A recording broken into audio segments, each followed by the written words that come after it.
weight of about 240 tonnes today. Max takeoff weight of 747 is 395 tonnes. Just on flat 10 configuration this time. Speed's about the same, 140 knots as we go down the runway centre line.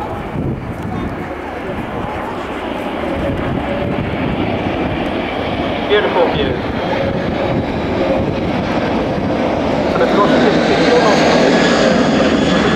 flat, but sitting out